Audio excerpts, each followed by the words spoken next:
Hey sis! From coast to coast, we're bridging the gap between the cisgender and transgender community, creating meaningful dialogue and space to learn and grow.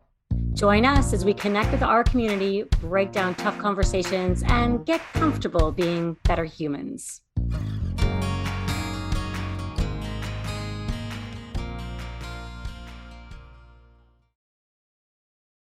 Happy 2023 and welcome to Hey Sis. Thank you so much for joining us for another incredible year. And we would have never thought back in October of 2020 when we first kicked it off that this journey would bring us to where we are today, halfway through season 3. And this time of the year, everyone is talking about New Year's resolutions. But however, here at Simply Good Form, we're big fans of the phrase evolution instead, because as we all know, growing is always a journey and not a one and done situation. So this month, we want to take a quick second to highlight some up and coming and interesting LGBTQ plus news. Stranger Things star Noah Schnapp says he's quote unquote more similar to his on-screen character than he thought. CNN Entertainment reports that Noah shared a TikTok video on January 5th in which he identifies himself as gay. The text on screen in the video reads, "When I finally told my friends and family I was gay after being scared in the closet for 18 years, they all said, 'We know.'" I love that. I love that so much because it really does give representation, doesn't it? To those that are living maybe in a rural area that don't have a lot of representation. And I know I've watched all of Stranger Things and I loved it, but the only reason I had gotten into it was because of my kids. So I know it's huge with younger generations. So more visibility is and representation is awesome. Well, yeah. And as you said, that's the biggest thing, especially for individuals in rural or smaller communities where they don't have anyone around them that identifies as 2S LGBTQ plus. So it's nice to see folks on the big screen who also identify and that we can represent ourselves and relate to. In other news, just looking at what's been going on around the world, I think just before the Christmas break, Scotland had introduced some new legislation that could help, I guess, simplify the gender marker and name change, making it more accessible. And it looked like the headline I saw was that trans activists are blasting the Tory government in England because they're looking at maybe doing some reform, which might mean that they're not going to recognize and help to support in England and Wales the great moves that Scotland is looking at trying to make accessibility of gender affirming social transition, like changing your name and your gender marker, more accessible. So it's something that is worth kind of watching that space and seeing what's happening, especially as we look to help simplify name changes and gender markers here with the new program we're going to be developing with the Mental Health Foundation of Nova Scotia in 2023, just to help people make it a little bit simpler to get the paperwork that you need and then to actually get someone to help sign it at not an exuberant cost. Yeah. And so many folks don't realize how strenuous that process was. It's been, oh goodness, almost a decade now since I changed my name, and the process has changed, some for the good, some for the worse. So, learning to navigate that system is never the easiest, especially in these types of areas.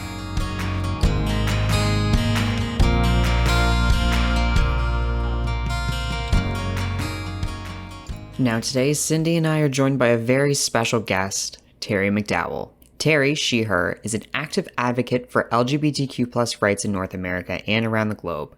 She has spoken in a variety of forums on her business rationale and societal importance of DEI initiatives in the workplace. Terri is a strong believer that visibility matters. As a trans woman herself and a highly regarded professional in the financial community, Terri believes in the importance of recognizing that transgender individuals exist across the globe, across careers, and across society. Welcome to Hey Sis, Terri.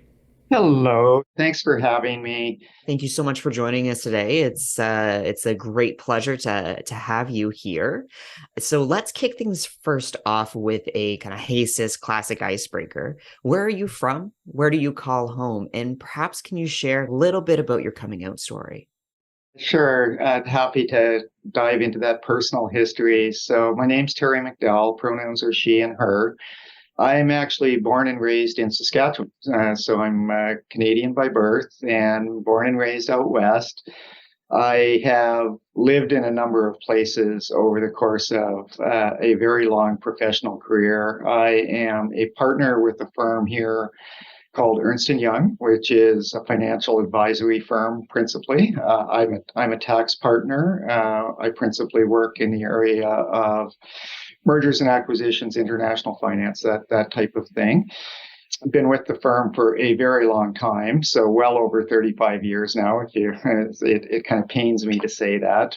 I currently reside and call Toronto home. This is actually the third time that I've lived in Toronto. I lived here in the 90s. I went abroad and came back in the 2000s, went abroad again and came back to Toronto in 2019. I have also had the opportunity to work in New York City for a total of 15 years. I was there twice.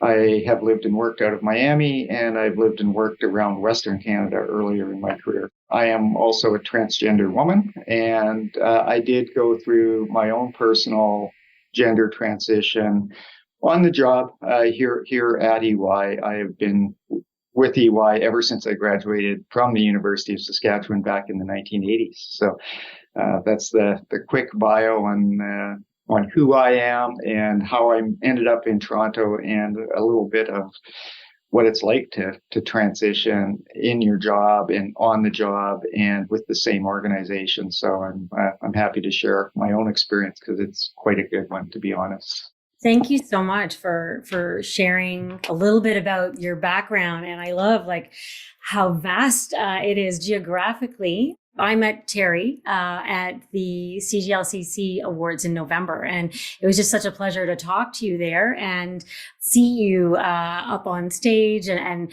be recognized as the CGLCC LGBTQ plus Business Leader of the Year. That must have felt pretty exciting for you.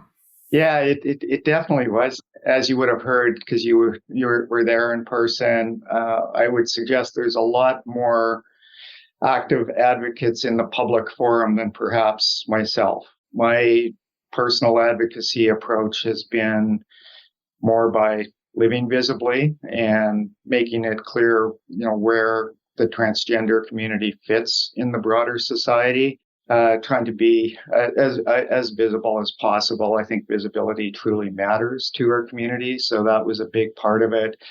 My history with the CGLCC goes back a couple of years now. As I said, I moved back to Toronto in 2019, and that's when I really kind of got exposed to the organization, learned who they were and the tremendous work that they actually do in connecting the community.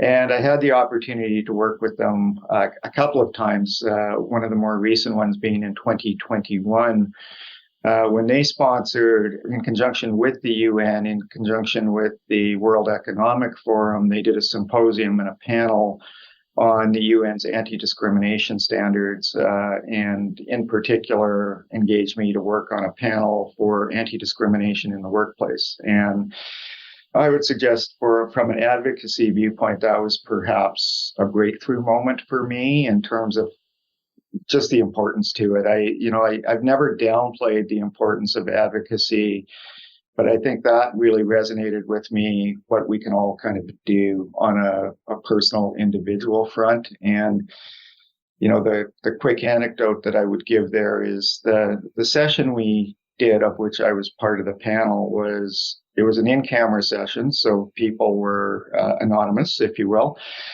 But we had 70 C-suite leaders from around the world, and these were CEOs or top executives, and the tech companies were well represented, the banks were well represented, but there was only 70 there. And I know after the panel was done, I was speaking with one of my fellow panelists, and I said, yeah, that, I really enjoyed that. That was good. And there was only 70, but her comment to me, which really resonated, is she said, Terri, to a degree, you're missing the point. There was 70 people in the room, but when you think about the constituency that they represented hundreds of thousands, in fact, millions of employees. And we had the right level of person to hear the message and take the message forward. So that really did kind of resonate with me. And as I say, that's pretty recent. That just kind of hit me in the last couple of years of the impact you can have when you're given the honor and the privilege of having a platform to speak to.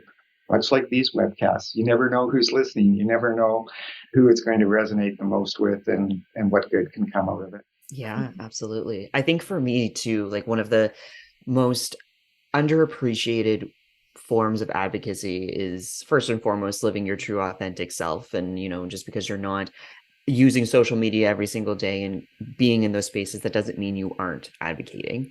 But second thing is that advocacy and inclusion, for me at least, it's a very top down when it comes to the workplace, and that if the individuals who are at the C-suite don't get it, then those underneath them won't also follow suit. So to your point exactly, those 70 folks that were in the room, yes, there was only 70, but there's real power to that, and the individuals underneath them who might need that support. Mm-hmm. It takes me back to the Vidal Sassoon, they told two friends and they told two friends, Yeah. and so on and so on. And, I think like every conversation is so important because it creates that space and that narrative to have someone take that forward and continue the conversation and find the words to be having these important conversations. And so whether you're reaching, 70 that exponentially goes out, or you're reaching one person that could, have an influence on, one other person, it's keeping that momentum going. And if we're not talking about it, we're not changing, we're not breaking down barriers. Yeah. What an honor.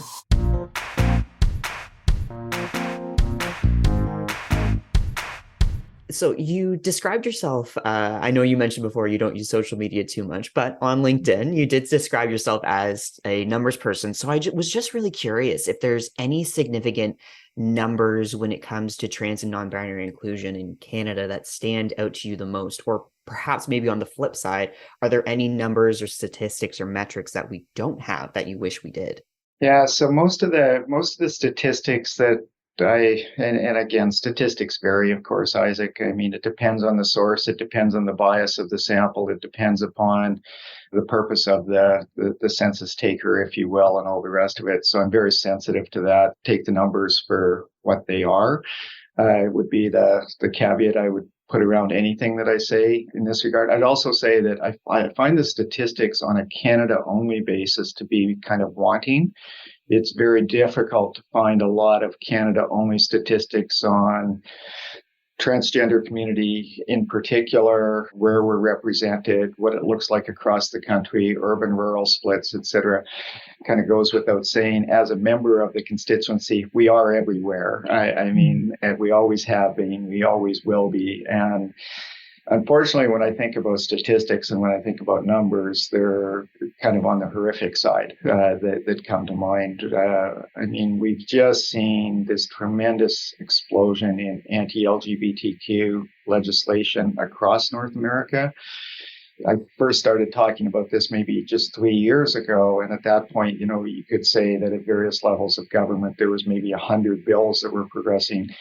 We're just into the start of 2023, and that number has tripled. It's now almost 300 anti-LGBTQ pieces of legislation that are advancing through various levels of government, whether that's local government at the school board levels, whether that's state level in the U.S., or whether it's in some cases even federal legislation that's starting to be talked about or advanced. That number is truly scary, particularly when you look at the disproportionate number of those bills overall to legislative agendas. And then when you look at the number of those bills that are specifically targeted at the transgender community, it's truly horrifying.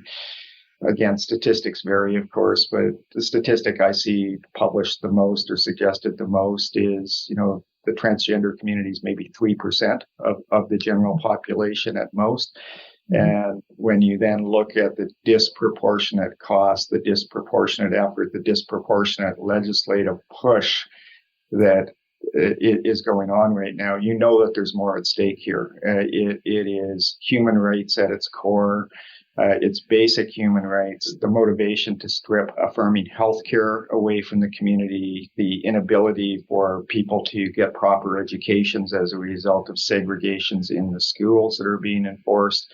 And, that cascades into suicidal ideation. Let's be completely harsh with where it leads, particularly for vulnerable personalities that are just coming to grips with their own sense of self in their teens, preteens, or, throughout their journey, whenever that is. So it is a scary time. It is an inflection point. Just last week, Oklahoma introduced anti-trans legislation at their state Senate level, which is going to deny gender-affirming care to anyone under the age of 26.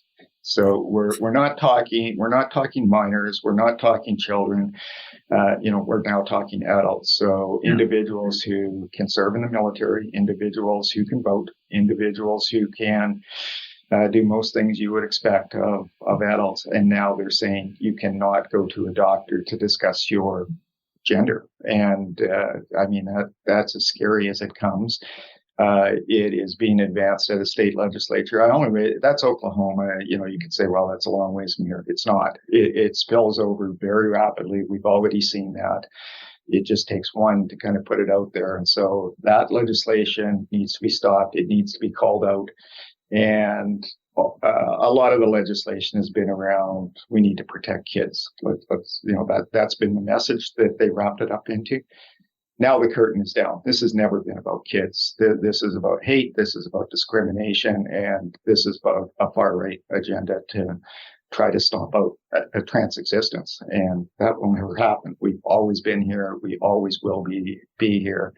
That's just not going to go away. It's historically proven. It's scientifically proven. So it shocks me that in this day and age, people can set aside science so easily. It's scary, like when you think about that, not in my backyard as well, because like you said, that there is that idea of it trickling north over the border. And I think there was recently some rollback even in Ontario around a clinic that was providing gender affirming care. And I believe it's had to close its doors, but there was, a lot of things happening around that. And what I see through like emails from sort of hard right organizations that are kind of disguising themselves as sharing information, but like really driving that fear. And a podcast recently that I had heard, I think Isaac and I were chatting about it, when they talk about trying to build a narrative around detransitioning.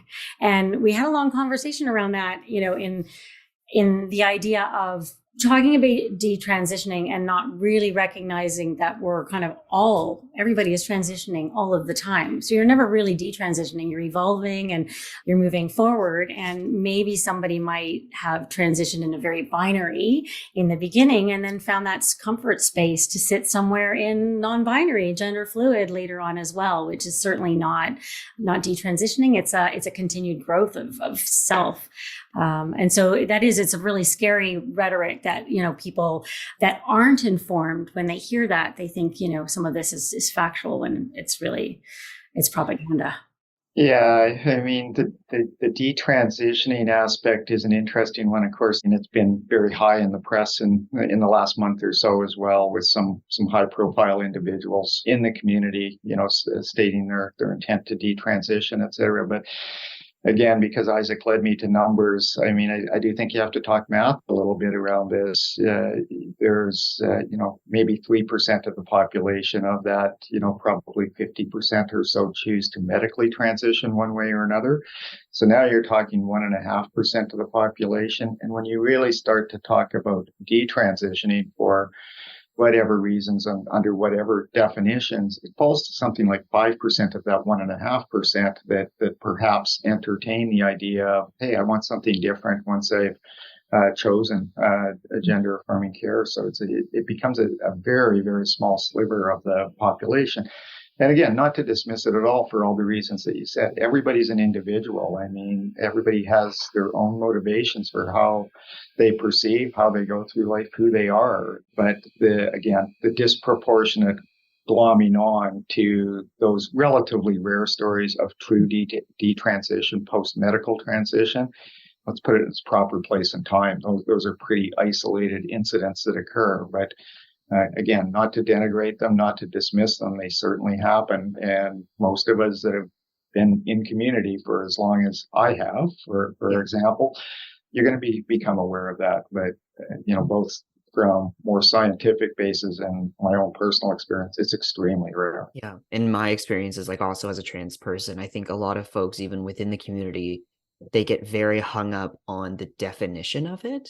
And I won't harbor too long on it, but for instance, to one person, detransitioning could just be, I'm no longer taking hormone therapy or going through the medical side of it. For other people, it could be that social part that they're, maybe going by a name or pronouns that more align with their sex's assigned at birth. Like there's so many different aspects to it that we don't think about. And to your point exactly, Terry, that it is a very small portion of the community that fall under that category, and doesn't dismiss the experience whatsoever, but it's always a thing that the very right ideologies like to grab onto and utilize as, fuel for the fire. They choose not to want to hear the success stories. It's so true. And I was going to add, just as a parent, like I've had the pleasure of supporting, like we'll wholeheartedly support our child who transitioned at the age of 10, but they weren't in an inclusive school, say in an environment,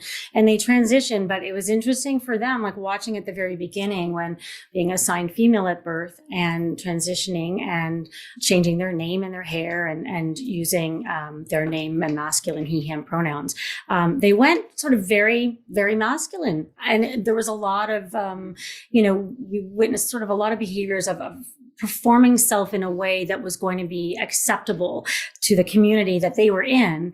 And when they finally moved into a school that was more accepting and had, representation from within the community, we saw this amazing blossoming of them just really celebrating their own sense of self and going more fluid. And now, they wear what they want. They experiment with makeup sometimes. They're wearing it. Like they don't feel like they have to fit into a box that is to be approved by somebody else. They are themselves. And so that's just, I think one other example of like the culture that you're in and the space that you're in can really sort of define how one is able to kind of show themselves to the world and where they sit. And so around transitioning, I would never say that they've detransitioned. They've continued their transition to become more free, which is beautiful to see as a parent. And if you don't give your children the opportunity to really, to show themselves to the world, then you're really limiting, their opportunities.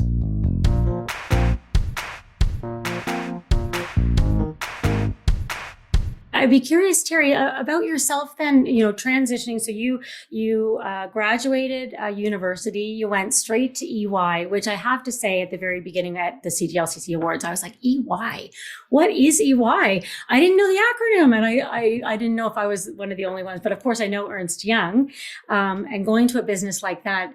Did you go to Toronto right away and begin there with EY? And what point were you in your career when you decided to transition while being employed there?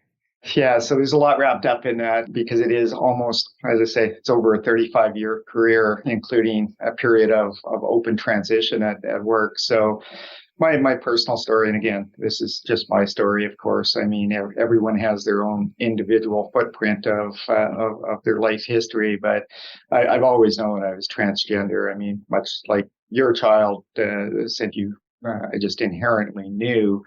Being of the age that I am and the age that I grew up in, I didn't have the language around it. I didn't really know what that meant, and I also grew up in a very rural area. I grew up in rural Saskatchewan on a farm, so I didn't have a lot of exposure to it. My exposure to the trans community probably became more formalized in my 20s, my mid-20s, I would suggest. So I graduated from the University of Saskatchewan and I went to work for EY. We were under a different name at that point. Ernst and Young is the name now. And I went to work for them right out of the university. So that was 1985. And again, really didn't know the trans community. I've been really fortunate in my life that I've always had a few people that understood me and got me and were there for me. And that goes all the way back to my 20s for sure. So by my 20s, I was able to kind of socially transition with deep personal relationships, to a degree with family, to a degree with social relationships. But my professional environment was different. Fairly conservative environment, financial community, the Bay Street crowd, call it what you will. At that point, I was still in Western Canada, smaller offices. And, I can even put it in the context of grander gender parity, if you will. It was a very male dominated culture at the time.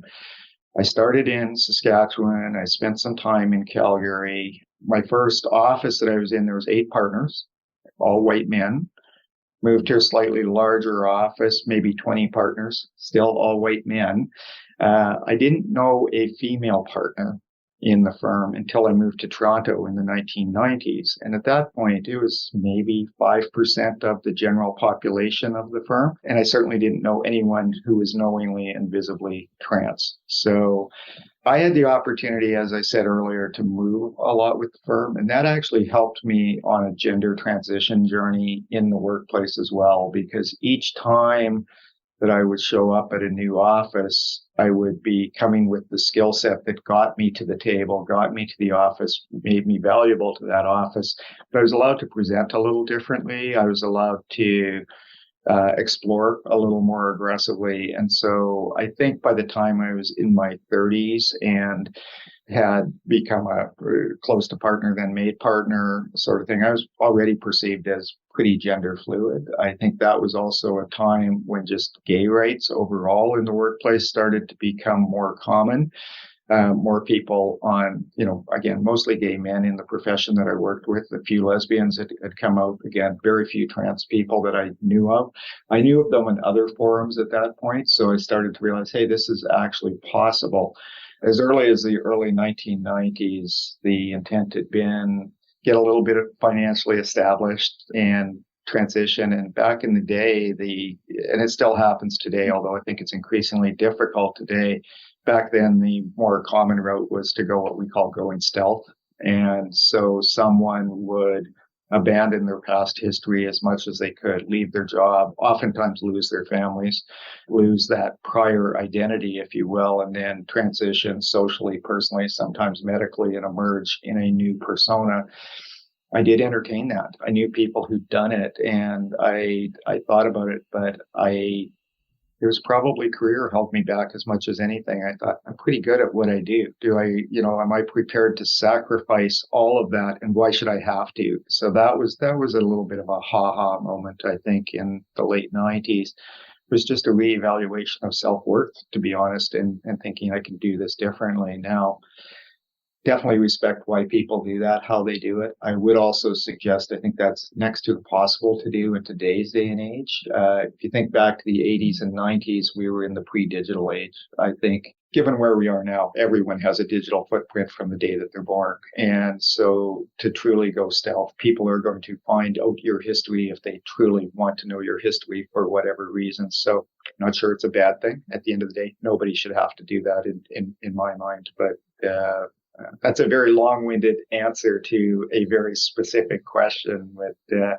I'm happy to talk more about the on the workplace experience if you like, but I think that context is important. No, it's so important. And I think it must have felt like in the beginning very isolating for you, not seeing any other trans people or even broader members of the 2S LGBTQ plus community working in finance and numbers, as you say, on Bay Street.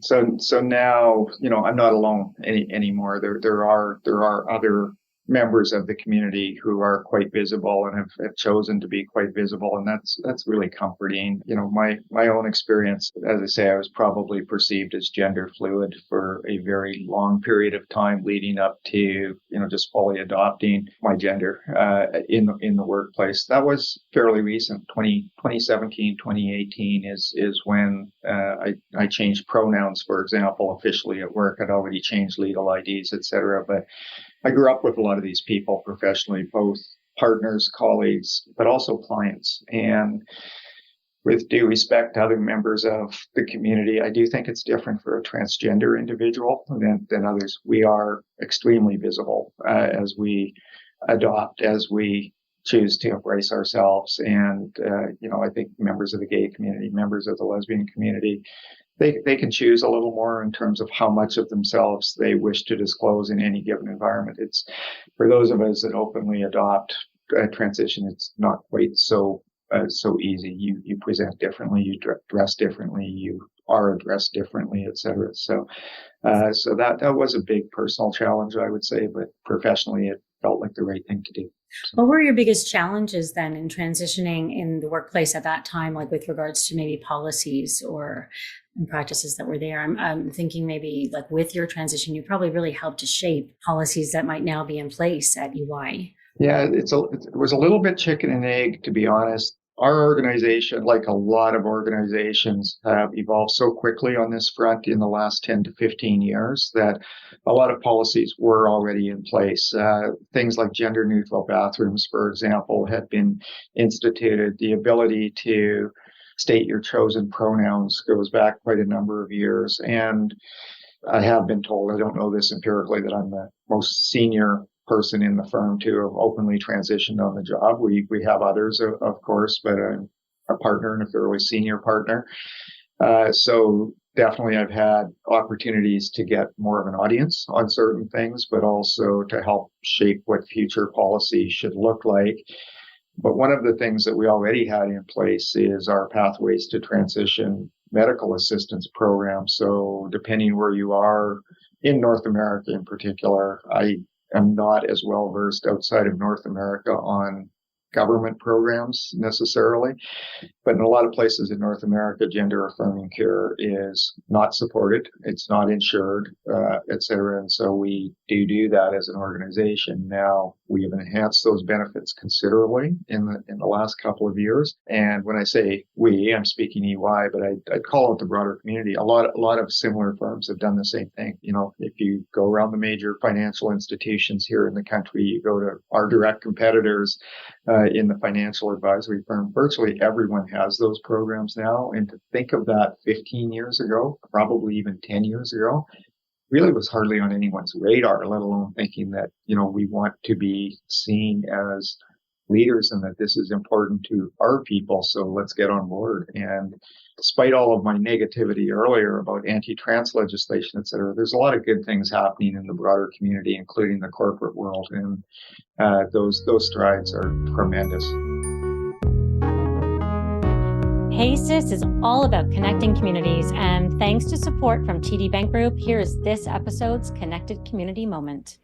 It's a new year and a new Menti word cloud. Hey Sis is all about shifting binary barriers to inclusion and building better humans one conversation at a time. What is an evolution, not a resolution, that you're aiming to do more of or shift in 2023 regarding being a better human?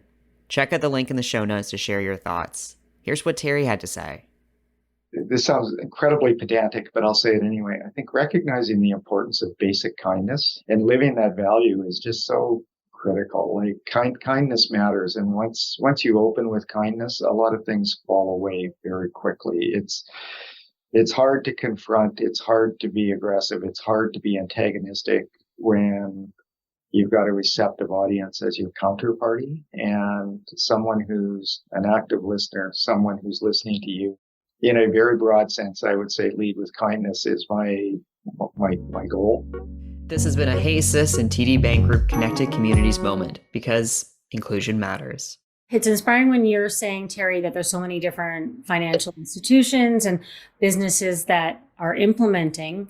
But I don't know whether it's here on the East Coast or not, but we find that there's still a lot of catch up. There's still organizations where there's still, pronouns and having an issue around pronouns and the idea of, it shouldn't be mandatory. And where's the fine line? How do you invite people to share the pronouns, but not making it absolutely, a must do. And so I'd love to ask you a little bit about that. And I'd also, I have the thought in my mind because I have ADHD. And if I don't say it when I think it, it'll just disappear, is the idea of,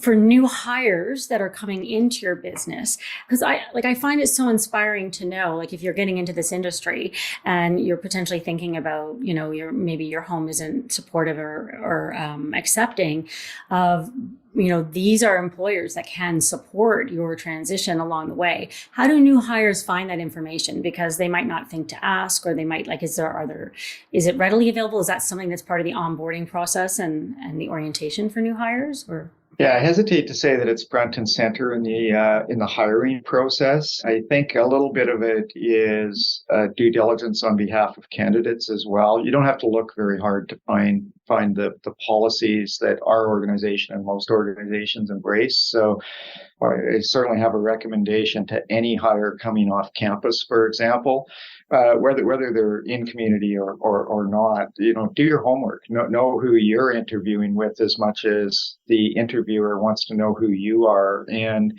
that will inform to a degree, because I'm also not naive. There's definitely businesses out there that all you have to do is look at their website and go, I am not going to fit here. The ideals are pretty clear.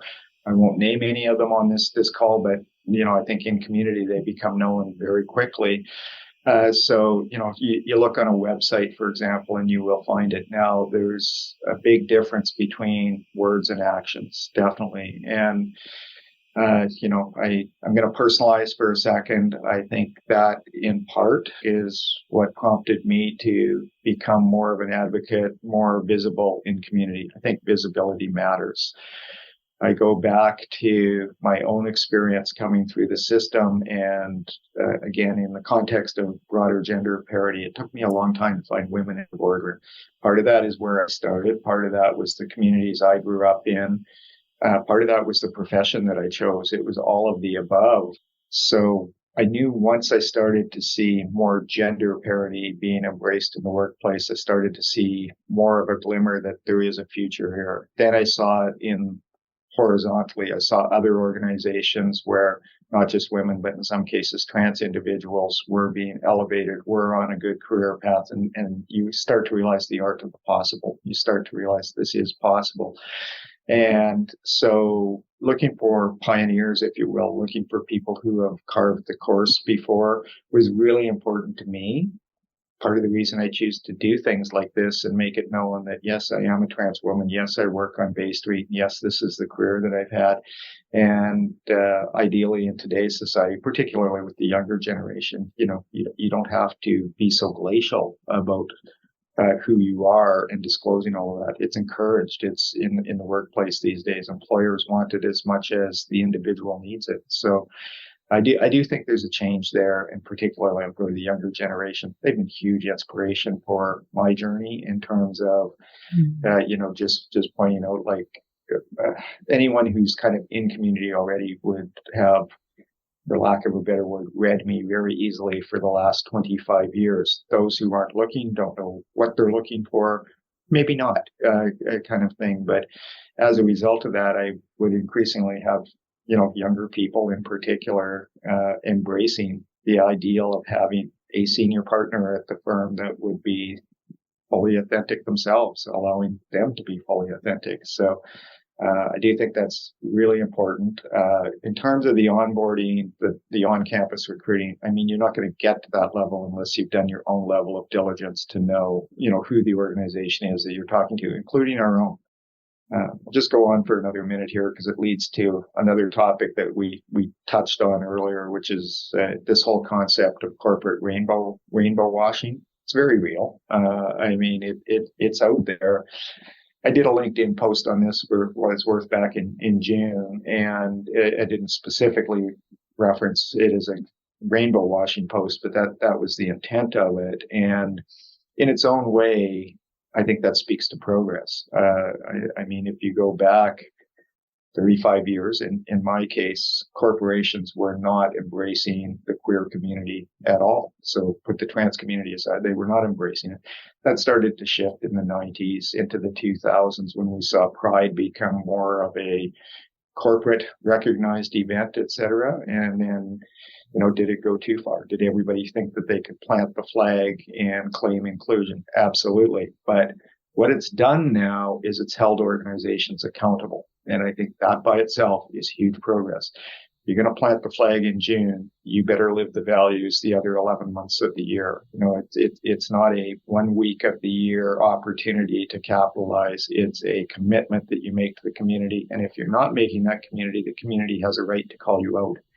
Just like I think the community has the responsibility to recognize those that are truly living the values. I think we have to have it both ways. We can't always be the defiant ones. We can't always be screaming injustice, because there's a lot of good things happening out there too, and those need to be applauded. I love that. I'm sitting here clapping on mute and everything like that, because I think is so many folks don't recognize that, yes, you can celebrate Pride that 1 month or 1 week, 1 day of the year, but it's exactly to your point. It is a 12-month, 365, 7 days a week commitment that you are going to provide individuals within your community the most inclusive, equitable, and diverse environment that they can possibly live in so that they can thrive.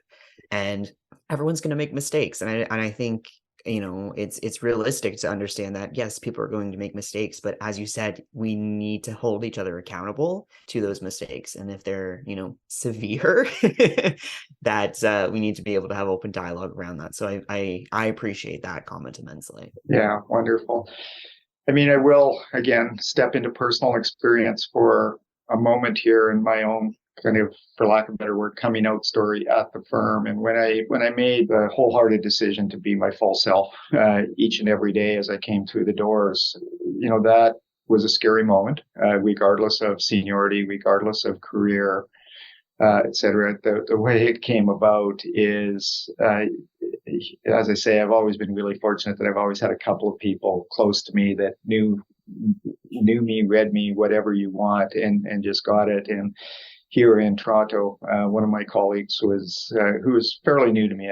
There's a lot of people I now work with that I hadn't known earlier in my career, and this individual invited me out. We were having coffee, and they said to me, "You're a transgender woman, but you don't really fully embrace that when you come into work. Although most people read you as either a transgender woman or gender fluid." And she said, "Why is that?" And when I left that conversation, I thought, I can't answer that. I don't have an answer for that at this point. And so that made me immediately realize, hey, there's steps I can take here. So I had the opportunity. Again, I recognize my point of privilege. I recognize where I was fairly senior in the organization. So I was able to immediately secure meetings with our top executives, including our chairperson.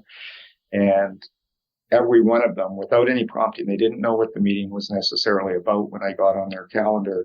Each and every one of them, to a person, said, "How can we help?" And, that was an amazing relief. For me, it was really telling. And I mean, that's my story. I know that there's some that don't go that way. There's probably an unfortunate number that don't go that way. But now talking to others, I know that others have had that experience in their own organizations. So I like to be a glass half full kind of person. And the world has shifted so much over, my 35 plus year working career. That statement, how can we help? How can we help? It just sets up the platform. We're ready to listen. We're here. We want to support.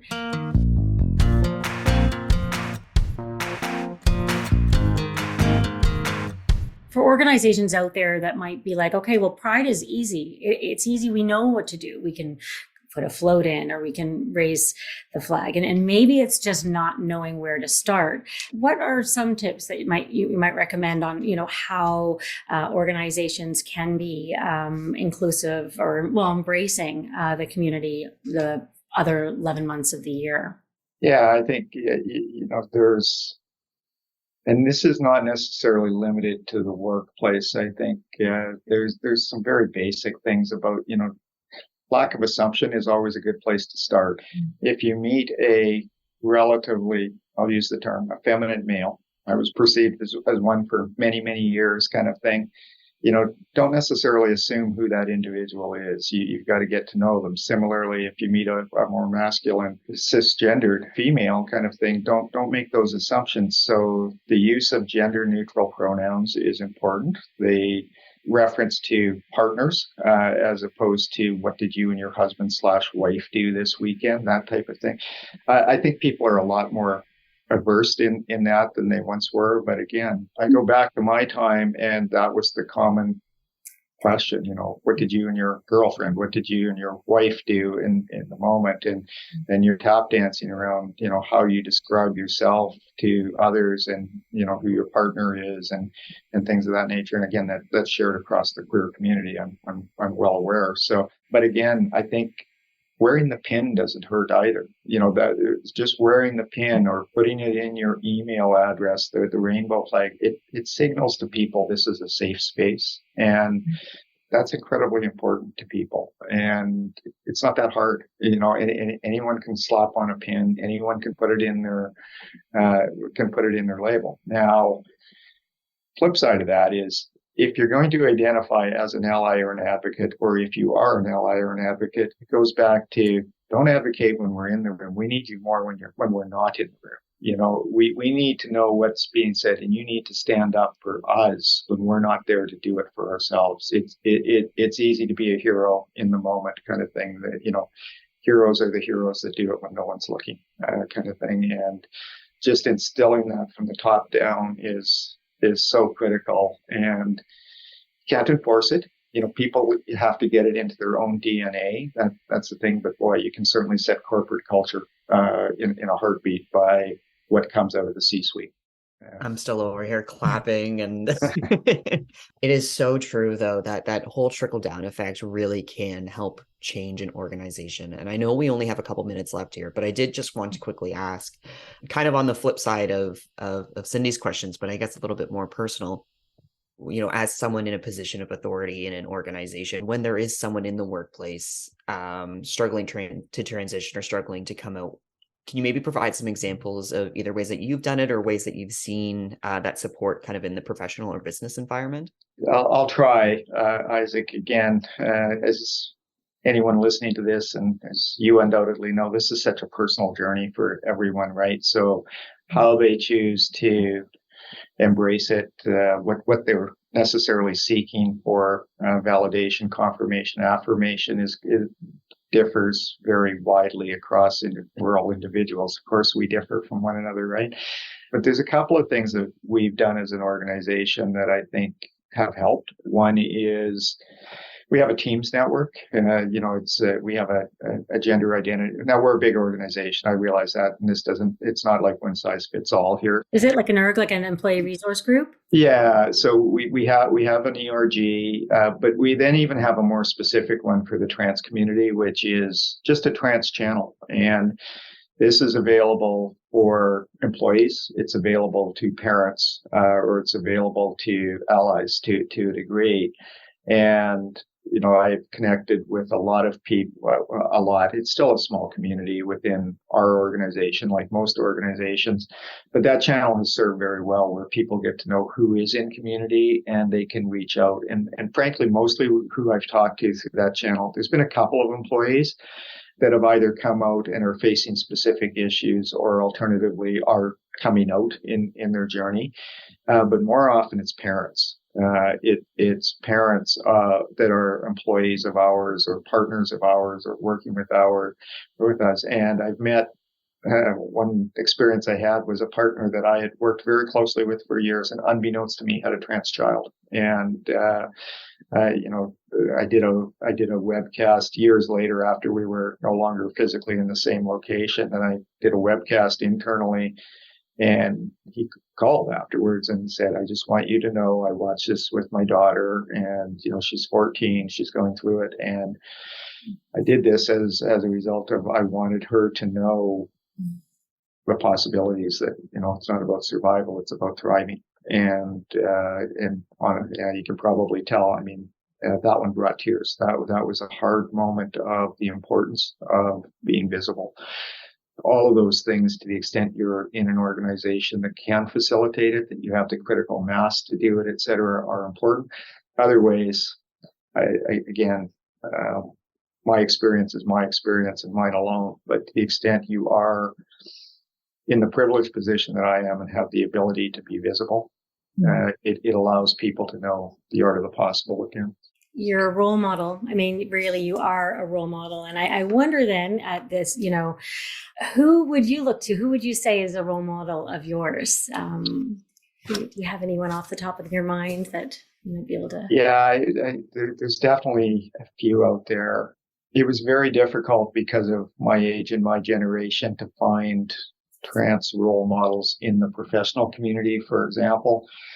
Certainly there was individuals in the public eye that would come forth. Mostly you would find them in communities that I didn't necessarily directly relate to, performing arts, theater, whether it was on screen, etc. Tremendously valuable in terms of just seeing the visibility of the trans community. But the one individual who I won't go by name because it would probably be lost to most people, but we had a senior gay woman executive who came out in the firm during her career, and she was a huge influence on me recognizing this is possible. And as she learned more of my story and the fact that I wasn't totally out, but I was largely out kind of thing, she made the comment to me that if I was ready, she said, this could save lives. And I dismissed it, to be honest. I said, I'm a tax partner. I mean, what do you mean?